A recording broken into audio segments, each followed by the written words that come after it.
নমস্কার বন্ধুরা, সুপ্রভাত। কেমন আছো তোমরা সবাই? আশা করছি তোমরা সবাই খুব ভালো আছো, আর আমিও বেশ ভালো আছি।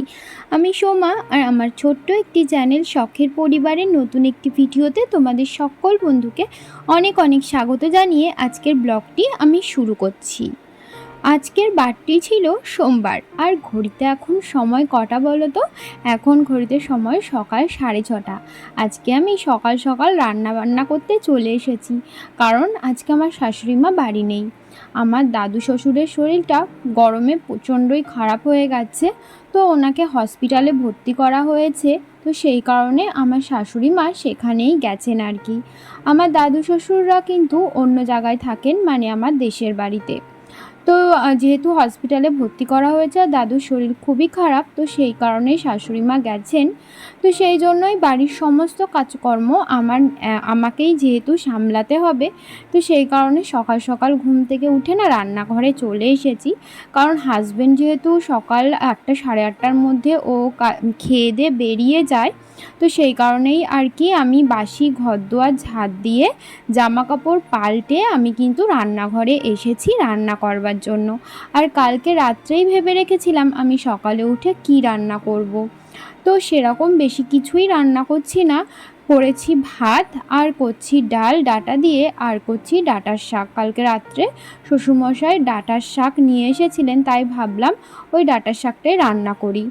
তো ওদিকে কিন্তু আমি ডালটা ফোড়ন দিয়ে দিলাম, আর ডাঁটার তো সেদ্ধ হওয়ার সময়ই দিয়ে দিয়েছিলাম।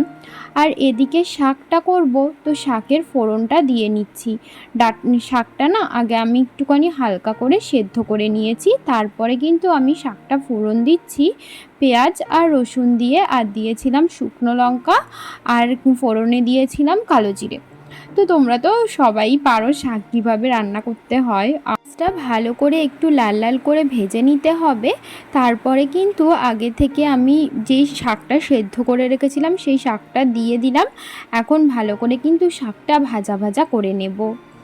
আর বন্ধুরা, তোমরা হয়তো ব্যাকগ্রাউন্ডে একটু সাউন্ড পেতে পারো, তার কারণ এখন যেহেতু দুপুরবেলা আমার ছেলে ঘুমাচ্ছে আর পাখা চলছে, আর আমি এখন ভয়েস ওভার দিচ্ছি। তো সেই কারণেই আর কি তোমরা একটু ফ্যানের আওয়াজ হয়তো পেতে পারো। আর এখন ফ্যান বন্ধ করার তো কোনো প্রশ্নই আসে না, কারণ বাইরে প্রচণ্ড পরিমাণে গরম। 5 মিনিট ফ্যান ছাড়া থাকলেই, 5 মিনিট কেন, 1 সেকেন্ডে যদি তুমি ফ্যান বন্ধ করে রাখো না, একদম ঘেমে মানে জল হয়ে যাচ্ছি, প্রচণ্ড পরিমাণে গরম হচ্ছে এখন। বন্ধুরা, আমি কিন্তু মাঝে রান্নাঘর থেকে 1 ঘন্টার মতো বেরিয়েছিলাম, মানে 8টার মধ্যেই আমার রান্নাবান্না কমপ্লিট হয়ে গেছিলো। তারপর 8টার সময় আমি গেছিলাম ছেলেকে রেডি করাতে, কারণ 9টার মধ্যে যেহেতু ওকে স্কুলে পাঠাতে হয়। ওকে ঘুম থেকে তুলে দাঁত ব্রাশ করালাম, ফ্রেশ করালাম, তারপর একটু খাইয়ে দিলাম। খাইয়ে ও টিফিন রেডি করে দিলাম। ওকে আজকে আমি টিফিনে একটু চাউমিন বানিয়ে দিয়েছি, কারণ ও বেশ খানিক দিন ধরে বলছিল মা আমাকে টিফিনে চাউমিন করে দেবে। তো সেই কারণে আর কি ওকে আজকে চাউমিন বানিয়ে দিয়েছি। তারপরে ওকে ড্রেস পরিয়ে স্কুলে পৌঁছে দিয়ে আসলাম, যদিও আজকে আমি যাইনি স্কুলে দিতে, আমাদের বাড়ির পাশ থেকে একজন যায়, ওই বাচ্চাটাও ওই একই স্কুলে পড়ে। তো তার গার্জেনের কাছেই আমি আমার ছেলেকে পাঠিয়ে দিয়েছিলাম, যেহেতু আমার আজকে অনেক কাজ। তো সেই কারণে আমি আর যাইনি, যদিও আমাদের স্কুলটা, মানে আমার ছেলের স্কুলটা আমাদের বাড়ির থেকে একদমই কাছে। তবুও কি বলতো, জামা কাপড় পাল্টাতে হবে, আবার যাব আবার আসবো, তো সেই কারণে উনি যেহেতু যাচ্ছিল, তাই ওনার কাছেই আমার ছেলেকে পাঠিয়ে দিলাম, আমি আনার সময় আনতে যাব। তো ছেলে তো স্কুলে চলে গেছে, আর হাজব্যান্ডও খেয়ে দিয়ে কাজে বেরিয়ে গেছে, শ্বশুরমশাইয়েরও খাওয়া দাওয়া হয়ে গেছে, শুধুমাত্র আমারই খাওয়াটা বাকি। আমি এখন ভাত খাবো না, আমি খাবো একটু রুটি। কালকে রাত্রে রুটি করা হয়েছিল, তো কয়েকটা রুটি রয়েছে, তো সেই রুটিগুলোই ভাবছি এখন আমি খাবো। আর আজকে আমি রান্না করেছিলাম, কি রান্না করেছি তোমাদেরকে একটু বাদেই দেখাচ্ছি। আর খাওয়ার আগে না আমি এখন রান্নাঘরটা আগে সবার প্রথমে ভালো করে পরিষ্কার করে নিচ্ছিলাম, কারণ রান্নাঘর পরিষ্কার না থাকলে আমার কোনো কাজ করেই আমি যেন শান্তি পাই না। এই দেখো আজকে কি রান্না করেছিলাম। আজকে রান্না করেছিলাম ভাত, আর এখানে রয়েছে ডাল দিয়ে, টমেটো দিয়ে ডাল, এর মধ্যে কিন্তু আমি পেঁয়াজও দিয়েছিলাম ফোড়নে। তো ডালটা কিন্তু খুবই টেস্টি হয়েছিল খেতে। আর এখানে রয়েছে ডাঁটার শাক, ডাঁটার শাকটাও নাকি খুব ভালো হয়েছিল।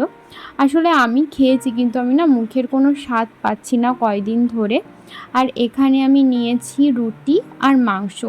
জানি না আমি এটা খেতে পারবো কি না, কারণ আমার দাঁতে না প্রচণ্ড পরিমাণে যন্ত্রণা হচ্ছে।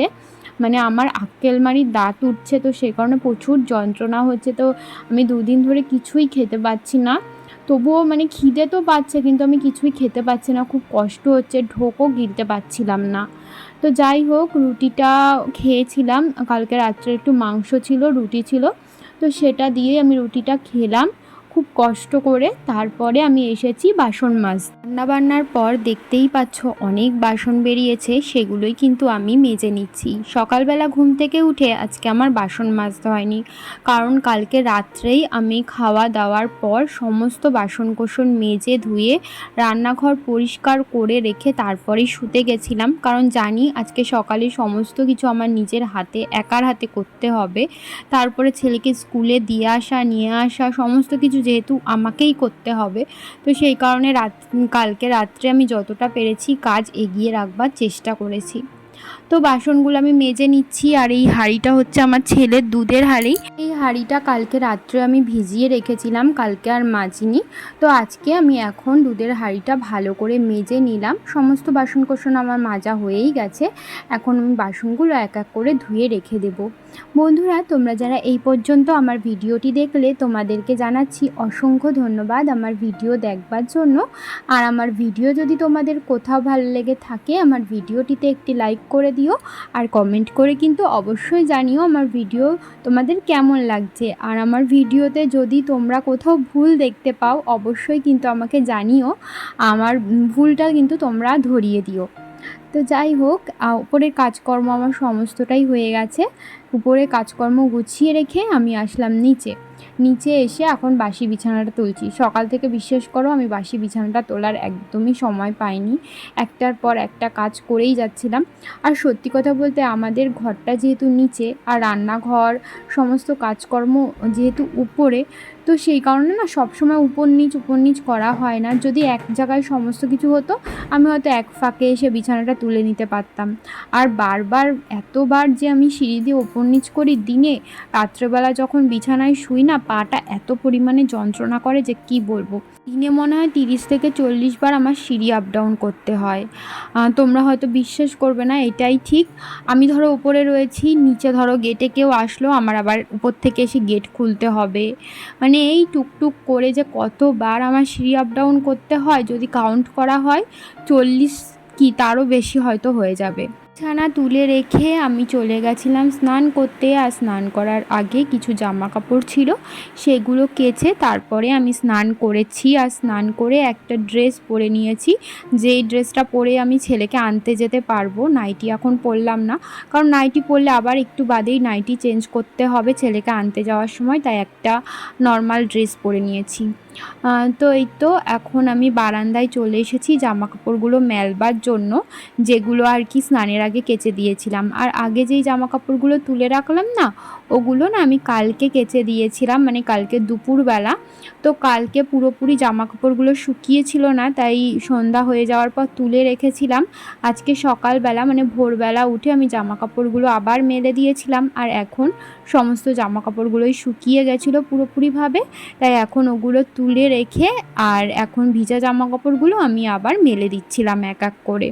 তো বেশি কটা ছিল না, ওই আমারই কয়েকটা নাইটি ছিল, আর হাজব্যান্ডের কয়েকটা জামা, আর ছেলের খুব বেশি ছিল না, ওই 2 সেট মতো ছেলের জামা ছিল।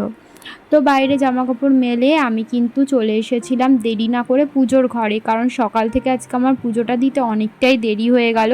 তোমরা তো যারা আমার রেগুলার ভিডিও দেখো তারা জানোই আমি সকাল সকাল পুজো করে নিই, আর আজকে আমার পুজো দিতে দিতে 11টা বেজে গেছিলো।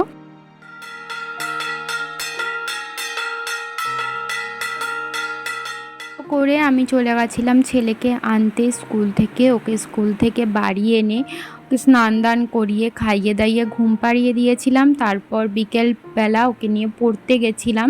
তো পরিয়ে বাড়ি এনে ওকে কিছু একটা খাওয়ালাম সন্ধ্যাবেলা, আর আমিও সন্ধ্যা পুজো দিলাম। দিয়ে আবার একটু ওকে বই পড়াতে বসেছিলাম, মানে আন্টি যেগুলো ওকে লেখা দিয়েছিল আর কি সেগুলোই করাচ্ছিলাম। অল্প একটু করানোর পরেই আমার শ্বশুরমশাই চলে এসেছিলেন। তো উনি বাজার থেকে নিয়ে এসেছিলেন মাছ। তো অনেকগুলোই মাছ এনেছিলাম, মানে অনেক কয় পিসই এনেছিলেন। তো তার মধ্যে আমি এখন 4 পিসই রান্না করব, যেহেতু আমরা এখন বাড়িতে 4 জন মানুষ আছি। তো আর বাদবাকিগুলো ধুয়ে নুন হলুদ দিয়ে মাখিয়ে ফ্রিজে ঢুকিয়ে রেখেছি, ওটা পরে আরেকদিন রান্না করলে হবে। আর মাছটা আজকে আমি রান্না করব কুমড়ো আর আলু দিয়ে। কুমড়ো আলু দিয়ে মাছের ঝোল খেতে আমার যে কী ভালো লাগে যে কী বলবো। আমি বিয়ের আগে না কোনোদিনও ওই কুমড়ো আলু দিয়ে মাছের ঝোল খাইনি। বিয়ের পরেই শাশুড়ি মা একদিন বানিয়েছিলেন, তারপরের থেকে আমার এই কুমড়ো আলু দিয়ে মাছের ঝোল খেতে না খুব ভালো লাগে। মানে বলতে পারো আমার ফেভারিট কুমড়ো আলু দিয়ে যে কোনো মাছের ঝোল খেতেই আমার খুব ভালো লাগে। তো আজকের মাছটা ছিল তেলাপিয়া মাছ। তো মাছটাকে কিন্তু আমি ভেজে নিচ্ছিলাম এপিট ওপিট করে, আর ওদিকে কেটে নিচ্ছিলাম কুমড়ো আর আলু। আর আজকে আমি ভাত বসাইনি, কারণ দুপুরবেলা না ভাতে কম পড়েছিল, তাই দুপুরবেলা যেহেতু ভাত রান্না করতে হয়েছিল তাই আমি একটু বেশি করেই চাল নিয়ে নিয়েছিলাম, যাতে রাত্রেও হয়ে যায়, যাতে দুবার করে আমার আবার ভাত না রান্না করতে হয়। তো ভাত যা আছে আমাদের রাত্রে হয়ে যাবে, শুধু একটুখানি গরম করে নেব, যেহেতু ফ্রিজে রাখা রয়েছে তো সেই কারণে ফ্রিজ থেকে বের করে একটু গরম করে নিলেই হয়ে যাবে। তো ওদিকে মাছ ভাজা তো হয়ে গেছে, তো মাছ ভাজাটা নামিয়ে আমি কুমড়ো আর আলুটা ভাজা বসিয়ে দিয়েছি। আর এদিকে বেটে নিচ্ছিলাম কিছু মশলা বলতে শুধুমাত্র আদা আর জিরেটাই আমি বেটে নিচ্ছিলাম। লঙ্কাটা না আর বাটবো না, লঙ্কাটা চিরেই দিয়ে দেবো। তো মশলাটা একদম মিহি করে বেটে নিচ্ছিলাম। আমি শুনেছি মশলা যত মিহি হয় খাবারের টেস্ট নাকি তত বাড়ে। এটা কি সত্যি কথা? তোমরা যদি জেনে থাকো আমাকে জানিও তো। আমি আমার দিদার কাছে শুনেছিলাম। তো যাই হোক, এখন ওদিকে মশলা করতে করতে এদিকে কিন্তু আলু আর কুমড়োটা ভাজা হয়ে গেছে ভালোভাবেই। তো আলু আর কুমড়োটা আমি তুলে রেখে কড়াইয়ে আরেকটু তেল দিয়ে দিয়েছিলাম শুকনো লঙ্কা, তেজপাতা আর 5 ফোড়ন। দিয়ে দিয়েছিলাম আগে থেকে কেটে রাখা একটা টমেটোটা হালকা নরম হয়ে যাওয়ার পর আমি বাটা মশলাটা দিয়ে দিলাম, মানে আদা আর জিরে। আর যেহেতু এই কড়াইয়ে মাছ ভেজেছি, তারপরে আলু আর কুমড়ো ভেজেছি, তো সেই কারণে কড়াইয়ের তেলটা না পুরো কালো হয়ে গেছিলো, আর কড়াইটাও একটু হালকা হালকা পুড়ে গেছিলো। তো তোমরা আবার কিছু মনে করো না। এখন দেখো মশলাটা কষাতে কষাতে আবার কিন্তু ঠিক হয়ে গেছে। তো মশলাটা ভালো করে কষানোর পর আমি কিন্তু আগে থেকে ভেজে রাখা আলু আর কুমড়োটা দিয়ে এখন মশলার সাথে ভালো করে কষিয়ে নেব। আর মশলাটা না কষানোর সময় একটু কড়াইয়ের গায়ে লেগে যাচ্ছিলো, তো সেই কারণে আমি সামান্য জল দিয়ে কষাচ্ছিলাম, যাতে কড়াইয়ের গায়ে মশলাটা লেগে না যায়। তারপরে কিন্তু আমি পরিমাণ মতো নুন আর হলুদটাও দিয়ে দিলাম। তো এই তো এখন ভালো করে কষানোর পর এখন আমি দিয়ে দিচ্ছি পরিমাণ মতো জল, মানে আলু আর কুমড়োটা সেদ্ধ হতে আর তরকারিটা জাল হতে যেই পরিমাণ জল লাগবে আমি সেই পরিমাণ জলই দিয়ে দিচ্ছি। এখন কিন্তু আমি তরকারিটা ঢাকা দিয়ে দেব। তারপর তরকারিটা একটু ফুটে আসলে আগে থেকে ভেজে রাখা যেই মাছগুলো ছিল তো সেই মাছগুলো আমি দিয়ে দিলাম। মাছগুলো এখন ঝোলের সাথে ভালো করে মিশিয়ে নিচ্ছিলাম। তারপরে কিন্তু এখন অনেকটাই জাল হবে, কারণ এতটা ঝোল আমি তরকারিতে রাখবো না। এই দেখো তরকারিটা এখন পুরোপুরি কমপ্লিট। এই তো এখনই গ্যাসটা বন্ধ করে দেব। একটু ভাজা মশলা আছে, সেই ভাজা মশলা দিয়েই আমি গ্যাসটা বন্ধ করে দেব, আর বেশি ঝোল শোকাবো না। আর এখানে আমি করছিলাম টমেটো দিয়ে টক চাটনি, শ্বশুরমশাই বলেছিলেন তাই। আর দেখো আমার কিন্তু রান্নাবান্না হয়ে গেছে, আর রান্নাবান্নার হয়ে যাওয়ার পর আমি কিন্তু গ্যাস ওভেন সমস্ত কিছু সার্ভ দিয়ে মুছে রেখেছি। শুধুমাত্র রান্নাবান্নাই হয়নি, আমাদের খাওয়া দাওয়াও হয়ে গেছে। খাওয়া দাওয়ার পরই কিন্তু আমি এই কাজগুলো সেরে রাখলাম, আর রান্নাঘরটাও কিন্তু একটু মুছে নিয়েছি। তো এই তো কালকে যেহেতু মঙ্গলবার নিরামিষ, তাই সমস্ত কিছু ধোয়া মোছা করতে হলো। ওপর দিয়ে কাজকর্ম সেরে এই নিচে এসে বিছানা করলাম, ছেলেকে শুইয়ে দিয়েছি, আর এখন আমরাও ঘুমিয়ে পড়বো। আর এখন ঘড়িতে বেজে গেছে 11টারও বেশি, 11টা 11:30 বাজতে যায়।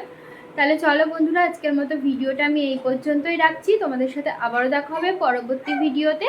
ততক্ষণ যেন তোমরা ভালো থেকো, সুস্থ থেকো, আর আমার এই ছোট্ট চ্যানেলটির পাশে থেকে আমাকে একটু সাপোর্ট করো। তাহলে আজকের মতো এখানেই টাটা, শুভরাত্রি।